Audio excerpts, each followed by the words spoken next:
Okay viewers, చూస్తున్నారు కదా మన బ్రిడ్జ్ చూడండి ఎలా అయిపోయిందో. 1958 నాడు కట్టిన బ్రిడ్జ్ 2025లో ఇలా పటాపంచలు అయిందనమాట. తిరిగి మళ్ళీ నాలుగు మార్గాలు కరిగి మన గుంటూరు మహానగరానికి మెయిన్ బ్రిడ్జ్గా పునఃప్రారంభం అవబోతుంది అనమాట. పునఃప్రారంభం కాదు, తిరిగి మళ్ళా ఇదే ప్లేస్లో ఒక మంచి బ్రిడ్జ్ కట్టి మళ్ళీ ప్రారంభించబోతున్నారు మన పెమ్మసాని గారు. చూసినట్లయితే చూడండి, ఐరన్ అంతా తీస్తూ ఉన్నారు, బ్రిడ్జ్ని అంతా డిమాలిష్ చేస్తూ ఉన్నారు. సో అక్కడ చూసినట్లయితే విజువలైజేషన్ కోసం బైక్స్తో కొంతమంది వస్తూ ఉన్నారు పైకి చెకింగ్ కోసం.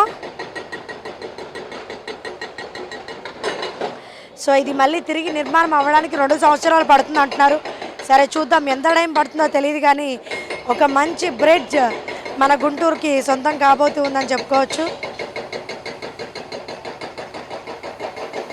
సో ఇక్కడ ఐరన్ రాడ్స్ అన్నీ వేడితో కట్ చేసి చక్కగా వేటికి అవి బిట్స్ చేసి పక్కకు తీస్తూ ఉన్నారు.